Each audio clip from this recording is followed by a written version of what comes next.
Indian metrological department October 27 ఆంధ్రప్రదేశ్లోని 7 districts కి red alert warning system ని ఇష్యూ చేసింది. ఎందుకంటే సైక్లోన్ మోంతా అనేది మచిలీపట్నం అండ్ కాకినాడలోని కళింగపట్నం దగ్గర తీరం దాటబోతోంది. దీంతో భారీ నుంచి అతి భారీ వర్షాలు అత్యంత వేగంగా ఈదురుగాలు వీచే అవకాశం ఉందని హెచ్చరిస్తుంది. అసలు సైక్లోన్ అంటే ఏంటి, సైక్లోన్ ఏ విధంగా డెవలప్ అవుతుంది, ఎలా ఫామ్ అవుతుంది, సైక్లోన్ లో ఎన్ని టైప్స్ ఉన్నాయి అండ్ సైక్లోన్ కి సంబంధించి ఎన్ని warning systems Indian metrological department ఇస్తుంది. సో ఇటువంటి ఇంట్రెస్టింగ్ విషయాలన్నీ కూడా ఈ రోజు మీకు క్లియర్ కట్ గా ఎక్స్ప్లెయిన్ చేస్తాను. Hello everyone, welcome to Harikatha times. Cyclone గురించి తెలుసుకోవాలంటే మనం కొన్ని బేసిక్స్ అనేది తెలుసుకోవాలి. అసలు ఎయిర్ అంటే ఏంటి? Mixture of gases. ఎయిర్ లో మనకి 2 టైప్స్ ఉంటుంది. ఒకటి వామ్ ఎయిర్, ఇంకొకటి కోల్డ్ ఎయిర్. వామ్ ఎయిర్ లో మనకి ఏంటి అంటే మాయిశ్చర్ అనేది తక్కువ ఉంటుంది కాబట్టి లైట్ వెయిట్ ఉంటుంది, డెన్సిటీ తక్కువ ఉంటుంది, పైకి వెళ్ళిపోతుంది. అదే కోల్డ్ ఎయిర్ లో మాయిశ్చర్ కంటెంట్ అనేది ఎక్కువ ఉంటుంది, వెయిట్ ఉంటుంది అండ్ డెన్సిటీ కూడా ఎక్కువ ఉంటుంది కాబట్టి కిందకి సింక్ అవుతుంది. ఎయిర్ అనేది ఒకవేళ హారిజెంటల్ గా మూవ్ అయితే దాన్ని మనం విండ్ అంటాం. అదే ఎయిర్ అనేది వర్టికల్ గా మూవ్ అయితే దాన్ని ఎయిర్ కరెంట్స్ అంటాం. విండ్ అనేది ఎప్పుడు కూడా హై ప్రెషర్ నుంచి లో ప్రెషర్ కి వస్తుంది. సన్ యొక్క హీట్ అనేది ఎర్త్ పైన ఎక్కడ ఎక్కువ పడుతుంది. సో మనకి లాటిట్యూడ్స్ అనేది ఇంపార్టెంట్. 23.5 నార్త్ లాటిట్యూడ్ మనం ట్రాపిక్ ఆఫ్ క్యాన్సర్ అంటున్నాం. 23.5 సౌత్ లాటిట్యూడ్ మనం ట్రాపిక్ ఆఫ్ క్యాప్రికాన్ అంటున్నాం. ఎర్త్ చుట్టూ ఒక ఇమాజినరీ సర్కిల్స్ ని హారిజెంటల్ గా డ్రా చేస్తే దాన్ని మనం లాటిట్యూడ్స్ అంటాం. అదే ఇమాజినరీ సర్కిల్స్ వర్టికల్ గా డ్రా చేస్తే మనం దాన్ని లాంగిట్యూడ్స్ అంటాం. ఇక్కడ లాటిట్యూడ్స్ లాంగిట్యూడ్స్ 2 కోఆర్డినేట్స్ కానీ తెలిస్తే ప్రపంచంలోని ఏ ప్లేస్ అయినా సరే మనం పిన్ పాయింట్ గా మనం కనుక్కోవచ్చు. 23.5 north latitude Tropic of Cancer and Tropic of Capricorn మధ్య సన్ యొక్క హీట్ అనేది ఎక్కువ పడుతూ ఉంటుంది. సో దీన్నే మనం ట్రాపికల్ రీజన్ అంటాం. సో ఇక్కడ ఈ ట్రాపికల్ రీజన్ లో ల్యాండ్ ఉంటుంది, వాటర్ ఉంటుంది. సో ల్యాండ్ హీట్ అవుతుంది, వాటర్ హీట్ అవుతుంది. రెండు హీట్ అయినప్పుడు టెంపరేచర్స్ అనేది పెరుగుతుంది. టెంపరేచర్ పెరిగినప్పుడు అక్కడున్న ఎయిర్ అనేది అలా పైకి లేస్తుంది. ఎందుకంటే వామ్ అవుతుంది. వామ్ ఎయిర్ అనేది లైట్ కాబట్టి పైకి లేస్తుంది. పైకి లేచినప్పుడు కింద ఒక వాక్యూమ్ లాగే మిగిలిపోతుంది. ఆ వాక్యూమ్ లో మనం ఏమంటున్నామంటే లో ప్రెషర్ ఏరియా అంటున్నాం. విండ్ అనేది హై ప్రెషర్ నుంచి లో ప్రెషర్ కి వస్తుంది. పక్కనున్న కోల్డ్ ఎయిర్ అంతా ఏమవుతుందంటే ఈ లో ప్రెషర్ ఏరియాకి వచ్చేస్తుంది. సో ఈ యొక్క ట్రాపికల్ ఈ సైక్లోన్స్ అనేది ఎలా ఎక్కడ ఫామ్ అవుతాయి అంటే ట్రాపికల్ రీజన్స్. అండ్ ఇంకొక టైప్ ఆఫ్ సైక్లోన్ కూడా ఉంది, అది టెంపరేట్ సైక్లోన్. 23.5 నార్త్ లాటిట్యూడ్ పైన ఏవైతే సైక్లోన్స్ క్రియేట్ అవుతాయో ఫామ్ అవుతాయో వాటిని మనం టెంపరేట్ సైక్లోన్స్ అంటున్నాం. సో ఇక్కడ సైక్లోన్ ఫార్మేషన్ అనేది ఎలా ఫామ్ అవుతుందంటే దీనికి కొన్ని ఫేవరబుల్ కండిషన్స్ అనేది ఉండాలి. లార్జ్ వాటర్ బాడీ అనేది ఉండాలి. సో అది ఓషన్స్ పాసిబుల్ అవుతుంది. ఆ ఓషన్ యొక్క సర్ఫేస్ టెంపరేచర్ అనేది 27 డిగ్రీస్ కంటే ఎక్కువ ఉండాలి. అండ్ అక్కడ కొరియాలిస్ ఫోర్స్ అనేది యాక్ట్ చేస్తూ ఉండాలి. ప్రీ ఎగ్జిస్టింగ్ లో ప్రెషర్ ఏరియా అనేది అక్కడ ఉండాలి. అలా ఉన్నప్పుడే అక్కడ ఉన్న వామ్ ఏరియా ఇలా పైకి లేస్తుంది. లేచేటప్పుడు అక్కడ ఉన్న వాటర్ అనేది ఎవాపరేట్ అవుతుంది. ఆ ఎవాపరేషన్ తో పాటు వాటర్ వేపర్ కూడా అలా పైకి వెళ్తుంది. ఎప్పుడైతే అలా పైకి వెళ్తుందో మనకి ఇంకొక ప్రిన్సిపల్ తెలుసు, ల్యాబ్స్ రేట్ అని. అంటే ఏంటి అంటే కింద నుంచి ఎర్త్ నుంచి పైకి వెళ్ళేటప్పటికి మనకి టెంపరేచర్ అనేది డిక్రీజ్ అవుతూ వెళ్తుంది. ఇంకా క్లియర్ గా చెప్పాలంటే అప్ టు ట్రోపోస్ఫియర్ అంటే 12 to 18 కిలోమీటర్స్ టాప్ వరకు టెంపరేచర్ అనేది తగ్గుతూ వెళ్తుంది. దీంతో ఈ వాటర్ వేపర్ కాస్త క్లౌడ్ గా ఫామ్ అవుతుంది. కొరియలిస్ అనే సైంటిస్ట్ ఏం కనుక్కున్నాడంటే నదర్న్ హెమిస్ఫియర్ లో విండ్స్ గానీ ఓషన్ కరెంట్స్ గానీ హై ప్రెషర్ నుంచి లో ప్రెషర్ కి వచ్చేటప్పుడు రైట్ వర్డ్ డిఫ్లెక్ట్ అవుతాయి. అండ్ అదే విధంగా సదర్న్ హెమిస్ఫియర్ లో సౌత్ పోల్ నుంచి ఈక్వేటర్ కి వచ్చేటప్పుడు లెఫ్ట్ వర్డ్ డిఫ్లెక్షన్ అవుతాయి. దీన్నే మనం సింపుల్ గా కొరియాలిస్ ఫోర్స్ అంటాం. అండ్ కొరియాలిస్ ఫోర్స్ అనేది డైరెక్ట్ గా దేని మీద డిపెండ్ అయి ఉంటుందంటే రొటేషన్ ఆఫ్ ది ఎర్త్. ఈ సైక్లోన్ అనేది 4 స్టేజెస్ లో డెవలప్ అవుతుంది. ఇనిషియల్ గా ఒక ట్రాపికల్ డిస్టర్బెన్స్ లాగా ఉంటుంది. ఈ డిస్టర్బెన్స్ కాస్త ఎప్పుడైతే 63 km/h రీచ్ అవుతుందో అప్పుడు అది ఒక డిప్రెషన్ గా మారుతుంది. ఆ డిప్రెషన్ కాస్త 63 నుంచి 110 km/h మారుతుందో అప్పుడు దాన్ని ఒక ట్రాపికల్ స్టార్మ్ అవుతుంది. ఆ ట్రాపికల్ స్టార్మ్ కాస్త 110 km/h రీచ్ అయిపోతే సైక్లోన్ గా ఫామ్ అవుతుంది. ఇండియా యొక్క స్ట్రక్చర్ చూసుకున్నట్లయితే మనకి పెనిన్సులా లాగా ఉంటుంది. అంటే 3 సైడ్స్ మనకి వాటర్ బాడీస్ ఉంటుంది. లెఫ్ట్ సైడ్ ఏమో అరేబియన్ సీ ఉంటుంది, ఇటు సైడ్ ఏమో బే ఆఫ్ బెంగాల్ ఉంటుంది, సౌత్ ఏమో ఇండియన్ ఓషన్ ఉంటుంది. సో మనకి ఎక్కువ సైక్లోన్స్ ఫామ్ అయ్యేదానికి అవకాశం ఎక్కువ ఉంటుంది. ప్రెసెంట్ ఇప్పుడు ఏదైతే సైక్లోన్ మోంతా అనేది ఫామ్ అయిందో అది బే ఆఫ్ బెంగాల్ రీజన్ లో ఫామ్ అయింది. సో ఇనిషియల్ గా ఒక డిప్రెషన్ 25th ఒక డిప్రెషన్ లాగా ఉంది. ఆ డిప్రెషన్ కాస్త 26, 27 కి స్టార్మ్ గా మారింది. అక్టోబర్ 28, 29న ఇది సైక్లోన్ గా మారి ల్యాండ్ ఫాల్ అయ్యే అవకాశం ఉంది. ఎప్పుడైతే ల్యాండ్ ఫాల్ అవుతుందో అక్కడ హెవీ రెయిన్స్ పడతాయి. వాటర్ డ్రాప్లెట్స్ గా రెయిన్ ఫాల్ లాగా హెవీ రెయిన్ ఫాల్ లాగా ల్యాండ్ మీద పడుతుంది. సో అందుకే మనకి తీర ప్రాంతం రీచ్ అవుతుంది అంటే మనకి ఎక్కువ వర్షాలు పడతాయి. ప్రెసెంట్ ఈ సైక్లోన్ మోంతా అనేది బే ఆఫ్ బెంగాల్ రీజన్ లో ఆరిజినేట్ అయింది. సో దీంతో ఏవైతే తీర ప్రాంతాలు ఉన్నాయో ఆంధ్రప్రదేశ్ కానీ, ఒడిస్సా కానీ, కర్ణాటక కానీ, తమిళనాడు కానీ ఈ రీజన్స్ అన్నీ కూడా ఎక్కువ ఎఫెక్ట్ అవుతాయి.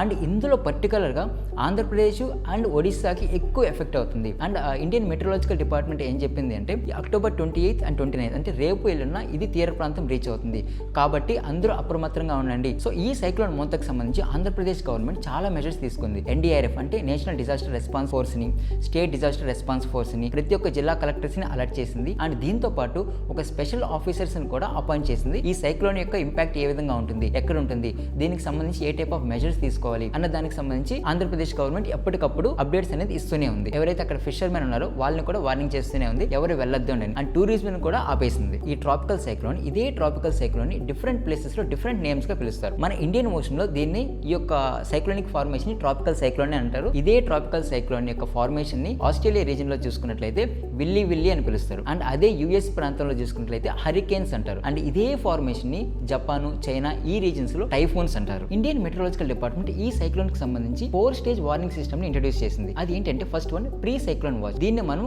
కోడ్ గ్రీన్ అని కూడా అంటాం. ఇది ఏంటి అంటే ఒకవేళ బే ఆఫ్ బెంగాల్ లో ఆరిజినేట్ అయితే కోస్ట్ కి ఎంత దూరం ఉంది అన్న దానికి అనవసరం లేదు. సో అలా ఆరిజినేట్ అయిన వెంటనే 72 అవర్స్ ముందే మనకి ఎర్లీ వార్నింగ్ సిస్టమ్ ఇస్తుంది. అండ్ నెక్స్ట్ వచ్చి సైక్లోన్ అలర్ట్. సో ఇది ఏంటంటే 48 అవర్స్ ముందు వార్నింగ్ సిస్టమ్స్ అనేది ఇస్తారు. దీన్ని మనం కోడ్ ఎల్లో అంటాం. ఇక్కడ ఏంటి అంటే సైక్లోన్ అనేది 500 కిలోమీటర్స్ అవే ఉంటుంది కోస్ట్ దగ్గర నుంచి. ఇంకొకటి వచ్చి సైక్లోన్ వార్నింగ్. ఇది ఎప్పుడు ఇష్యూ చేస్తారంటే సైక్లోన్ అనేది 500 కిలోమీటర్స్ దాటి కోస్ట్ దగ్గరికి వస్తూ ఉంటే అప్పుడు ఈ యొక్క వార్నింగ్ సిస్టమ్ ఇష్యూ చేస్తారు. దీన్ని మనం కోడ్ ఆరెంజ్ అని కూడా అంటాం. ఇది 24 అవర్స్ ముందు ఇష్యూ చేస్తారు. అండ్ ఇంకొకటి పోస్ట్ ల్యాండ్ ఫాల్ అవుట్లుక్. ఇది ఏంటి అంటే ఒకవేళ 200 కిలోమీటర్స్ రేంజ్ లో దాటి వచ్చేసిందంటే కోస్ట్ కి అప్పుడు ఈ type of warning system issue చేస్తారు. అండ్ దీన్నే మనం కోడ్ రెడ్ అని కూడా అంటాం. సైక్లోన్ అనేది ల్యాండ్ ఫాల్ అవడానికి 12 అవర్స్ ఉంది అంటే అప్పుడు ఈ type of code red system ని ఇష్యూ చేస్తారు. ప్రస్తుతం ఐఎండి ఆంధ్రప్రదేశ్ లోని 7 డిస్ట్రిక్ట్స్ కి ఈ కోడ్ రెడ్ ని ఇష్యూ చేసింది. మీరు ఎప్పుడైనా ఆలోచించారా సైక్లోన్ కి డిఫరెంట్ నేమ్స్ ఎలా పెడతారు? సో రీసెంట్ గా ఆసాని అని, ఫనీ అని, హుదూద్ అని, అండ్ ఇప్పుడేమో మోంతా అనేసి. వరల్డ్ మెటీరియాలజికల్ ఆర్గనైజేషన్ ఉంది. ఇది ఏం చేసిందంటే ఓషన్ ని డిఫరెంట్ బేసిన్స్ గా డివైడ్ చేసింది. ఏవైతే ట్రాపికల్ రీజన్స్ లో ఉన్నాయో అంటే between Tropic of Cancer, between Tropic of Capricorn divide చేసి అక్కడ ఉన్న కంట్రీస్ ని అవకాశం ఇచ్చింది. మీరు అక్కడ సైక్లోన్ ఏదైతే ఏర్పడుతుందో ఆ సైక్లోన్ కి సంబంధించి మీరే నేమ్ ని చూస్ చేసుకోండి. అండ్ ఆ నేమ్ అనేది సింపుల్ గా ఉండాలి. మీరు లోకల్ నేమ్స్ కూడా యూస్ చేసుకోవచ్చు. అండ్ ఆ నేమ్ అనేది 8 లెటర్స్ కంటే కూడా ఎక్కువ ఉండకూడదు. 2020 తర్వాత World Meteorological Organization and IMD Indian Meteorological Department రెండు కలిపి 13 కంట్రీస్ కి 13 నేమ్స్ ని ప్రొవైడ్ చేసి సో 13 into 13 169 నేమ్స్ అనేది సైక్లోన్స్ ఉంటుంది. డిజాస్టర్ మేనేజ్మెంట్ యాక్ట్ 2005 దీని ప్రకారం Indian Meteorological department INSAT satellite use చేసుకొని డాప్లర్ వెదర్ రేడర్ యూస్ చేసుకొని మనకి ఎర్లీ వార్నింగ్ సిస్టమ్స్ అనేది ప్రొవైడ్ చేస్తూ ఉంటుంది. ఎప్పుడైతే సైక్లోన్ అనేది డిఫరెంట్ స్టేజెస్ లో వస్తుందో దీన్ని బేస్ చేసుకొని ఏ ప్రాంతాలు అయితే ఎక్కువ ఎఫెక్ట్ అవుతాయో ఆ ప్రాంతాలకి ఎర్లీ వార్నింగ్ సిస్టమ్ ని ఇష్యూ చేయడం, అక్కడున్న NDRF national disaster response force ని, స్టేట్ డిజాస్టర్ రెస్పాన్స్ ఫోర్స్ ని, అండ్ అక్కడున్న కోస్టల్ గార్డ్స్ ని, అండ్ వీళ్ళందరినీ కూడా హెల్త్ డిపార్ట్మెంట్ ని, అగ్రికల్చర్ డిపార్ట్మెంట్ ని, వాటర్ డిపార్ట్మెంట్ ని, ప్రతి ఒక్క డిపార్ట్మెంట్ ని అలర్ట్ చేయడం స్టార్ట్ చేసింది. సో ఎవరైతే కోస్టల్ ఏరియాస్ లో ఉన్నారో, తీర ప్రాంతం దగ్గర ఉన్నారో వాళ్ళని అక్కడ నుంచి ఇమీడియట్ గా ఎవాక్యుయేట్ చేయడం అండ్ వాళ్ళని ఒక సైక్లోన్ షెల్టర్స్ క్రియేట్ చేయడం, అక్కడ వాళ్ళని సేఫ్ గా పెట్టడం, వాళ్ళకి సంబంధించిన ఎసెన్షియల్స్ అన్ని కూడా ప్రొవైడ్ చేయడం, ఇటువంటి సేఫ్టీ మెజర్స్ అన్ని కూడా తీసుకుంటూ ఉంది. ప్రజలు కూడా ఈ యొక్క సైక్లోన్స్ వచ్చినప్పుడు ఏ విధంగా ఉండాలంటే పర్టికులర్ గా వాటర్ విషయంలో చాలా జాగ్రత్తగా ఉండాలి. అండ్ సైక్లోన్ అలర్ట్స్ వస్తుందంటే గవర్నమెంట్ ఏవైతే అలర్ట్స్ ఇస్తుందో పిన్ టు పిన్ పాటించండి. ఎక్కడైనా వాటర్ స్టాగ్నేట్ అంటే దాన్ని వెంటనే క్లీన్ చేసేసండి. మీరు కూడా ప్రతి ఒక్కరికి అందుబాటులో ఉండండి. మీ మొబైల్స్ ఛార్జింగ్ పెట్టుకోవడం కానీ, ఎలక్ట్రిసిటీ పోయినప్పుడు కూడా బ్యాకప్ ఉంచుకోవడం కానీ, వాటర్ కాంచుకొని తాగడం కానీ, ఇటువంటి మెజర్స్ మీరు కూడా చేయండి. సో ఇలా సైక్లోనిక్ యాక్టివిటీ జరుగుతున్నప్పుడు మనం ఇంకెంత ప్రిపేర్డ్ గా ఉండాలి. సో జపాన్ లో ఏంటి అంటే ఫ్రీక్వెంట్ గా అది పసిఫిక్ రింగ్ ఆఫ్ ఫైర్ దగ్గర ఉంటుంది. సో ఫ్రీక్వెంట్ గా ఎర్త్ క్విక్స్, సునామీస్, వాల్కనోస్ అట్లా ఇప్పుడు యాక్టివిటీ జరుగుతూనే ఉంటుంది. సో వాళ్ళు ఎంత ప్రిపేర్డ్ గా ఉన్నారంటే మొబైల్స్ లోనే కాదు పబ్లిక్ ప్లేసెస్ లో కూడా స్పీకర్స్ ని ఇన్స్టాల్ చేసి ఒకవేళ ఏదైనా వెంటనే ఎమర్జెన్సీ యాక్టివిటీ జరుగుతుంది అంటే వెంటనే అక్కడ నుంచి కమ్యూనికేట్ చేయడానికి ఈజీగా చేస్తున్నారు. ప్రతి ఒక్క 1 కిలోమీటర్ అట్లా ఒక బఫర్ స్టోర్ పెడుతున్నారు. ఎసెన్షియల్ ఐటమ్స్ లైక్ ఫుడ్ కి సంబంధించి కానీ, క్లాత్ కి సంబంధించి కానీ, health related first aid kits కానీ అన్ని కూడా పెడుతున్నారు. సైక్లోనిక్ యాక్టివిటీ కానీ, ఎర్త్ క్విక్ యాక్టివిటీ కానీ వచ్చినా రాకున్నా సరే ఎవ్రీ 6 months కి అట్లా వాళ్ళు డిజాస్టర్ డ్రిల్స్ చేస్తున్నారు. ఇలా వస్తే మనం ఎలా రియాక్ట్ అవ్వాలి, ఎలా రెస్పాండ్ అవ్వాలని అక్కడున్న పీపుల్ దగ్గర అండ్ అక్కడున్న అడ్మినిస్ట్రేషన్ కూడా ఫాలో అవుతున్నారు. అండ్ ఎవ్రీ ఇయర్ దీనికి సంబంధించి డిజాస్టర్ కి సంబంధించి ప్రాపర్ గా ఒక బడ్జెట్ పెట్టుకుంటున్నారు. అండ్ అక్కడ స్ట్రక్చర్స్ కూడా ఏ విధంగా ఉండాలి, so A type of activity వచ్చినప్పుడు ఏ టైప్ ఆఫ్ స్ట్రక్చర్స్ అక్కడ బిల్డ్ చేయాలి అనే విషయాలన్నీ కూడా వాళ్ళు దాంట్లో మెన్షన్ చేసి యూస్ చేస్తున్నారు. సో మనం కూడా ఈ యొక్క డిజాస్టర్స్ వచ్చినప్పుడు ప్రాపర్ గా ఫాలో అయ్యి ప్రిపేర్డ్ గా ఉంటే ఫెర్టిలిటీస్ అనేది మనం తగ్గించవచ్చు. సో ఇప్పుడు ఏదైతే ఈ సైక్లోన్ మోంతా అనేది ఉందో ఇది సివియర్ సైక్లోనిక్ స్టార్మ్ గా డిక్లేర్ చేశారు. సో ఇటువంటి సివియర్ సైక్లోనిక్ స్టార్మ్ అనేది ఇంతకు ముందు 2022లో ఆసాని అండ్ 2023లో మొచాంగ్ అనేది వచ్చింది. అండ్ ఇప్పుడు అదే తరహా టైప్ లో